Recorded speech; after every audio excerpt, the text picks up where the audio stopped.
حضرت عمر رضی اللہ عنہ ایک مرتبہ مسجد نبوی میں جا رہے تھے، ایک نوجوان کھڑا رو رہا تھا، تو عمر رضی اللہ عنہ نے پوچھا بھائی رو کیوں رہے ہو؟ اس نے کہا جی مجھ سے بڑا گناہ سرزد ہو گیا۔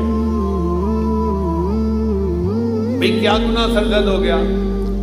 اس نے کہا بھائی میں کفن چور تھا، یعنی جب لوگ میت کو دفن کرتے تھے نا تو میں ان کی قبر کھود کے ان کا کفن نکال کے بیچتا تھا اور اس کے پیسے سے زندگی گزارتا تھا، میرا یہ روز کا کام تھا۔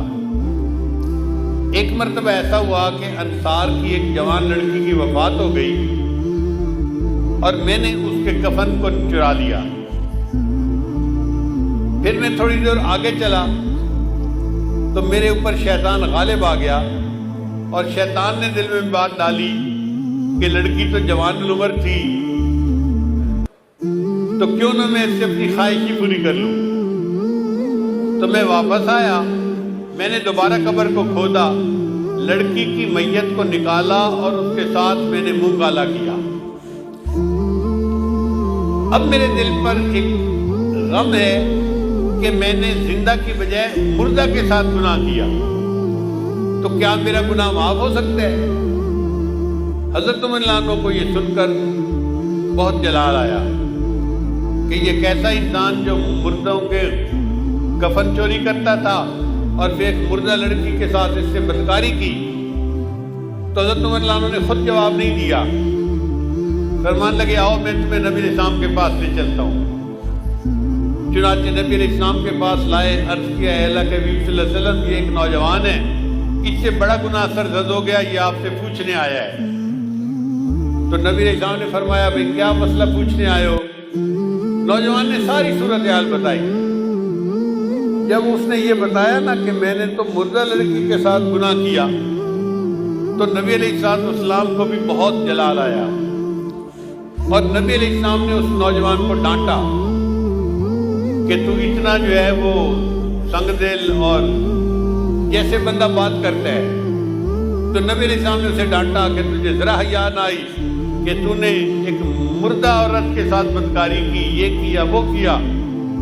جب اس نوجوان نے دیکھا کہ نبی علیہ السلام بھی مجھے ڈانٹ رہے ہیں تو وہ وہاں سے کھسک گیا اور وہ مسجد نبی سے نکل کے سیدھا باہر دیہات میں گیا، ویرانہ تھا جہاں۔ 40 دن تک وہ نوجوان اللہ کے سامنے روتا رہا، اللہ میں اعتراف کرتا ہوں کہ میں نے یہ گناہ کیا، لیکن بخشنے والا تیرے سوا اور کوئی ہے تو نہیں، تو اللہ مجھے بخش دے۔ اتنا اس نے آنسو بہائے، اتنا اس نے اللہ کے سامنے عاجزی ظاہر کی کہ اللہ رب العزت نے جبرائیل علیہ السلام کو نبی علیہ السلام کے پاس بھیجا۔ جبرائیل السلام نے آ کے پوچھا اے اللہ کے حبیب صلی اللہ علیہ وسلم، اللہ نے مجھے آپ کی طرف بھیجا ہے اور اللہ نے کہا ہے کہ مجھے یہ بتاؤ کہ بندوں کو آپ نے پیدا کیا ہے یا میں نے پیدا کیا ہے؟ تو نبی علیہ السلام نے جواب دیا کہ مجھے بھی اللہ نے پیدا کیا ہے اور ساری مخلوق کو اللہ نے پیدا کیا ہے۔ پھر پوچھا اچھا یہ بتائیے کہ بندوں کو رزق کون دیتا ہے، آپ دیتے ہیں یا میں دیتا ہوں؟ نبی علیہ السلام نے جواب دیا ساری مخلوق کو اللہ رزق دیتا ہے، مجھے بھی اللہ ہی رزق دیتا ہے۔ اے اللہ کے رسول، اللہ نے تیسری بات یہ پوچھی ہے کہ بندوں کی معافی کو میں نے قبول کرنا ہے یا آپ نے قبول کرنا ہے؟ تو نبی علیہ السلام نے جواب دیا ہر بندے کی معافی کو اللہ نے قبول فرمانا ہے اور میرے بھی غلطیوں کو اللہ نے معاف فرمانا ہے۔ جب نبی علیہ السلام نے 3 باتوں کا جواب دیا تو جبرائیل السلام نے کہا مجھے اللہ تعالیٰ نے بھیجا ہے آپ کو یہ بتانے کے لیے کہ وہ جو نوجوان آپ کے سامنے آیا تھا اور اس نے گناہوں کی معافی کی بات کی تھی اور آپ نے ذرا ترش روئی سے جواب دے دیا، وہ بچہ یہاں سے سیدھا ویرانے میں چلا گیا۔ 40 دن ہو گئے ہیں، وہ دن رات روتا ہے، مجھ سے معافیاں مانگتا ہے اور بے پروردگار نے اس کے گناہ کو معاف کر دیا ہے۔ لہٰذا اس نوجوان کو آپ بلائیے اور بتا دیجئے کہ اللہ نے تمہارے گناہ کو معاف کر دیا۔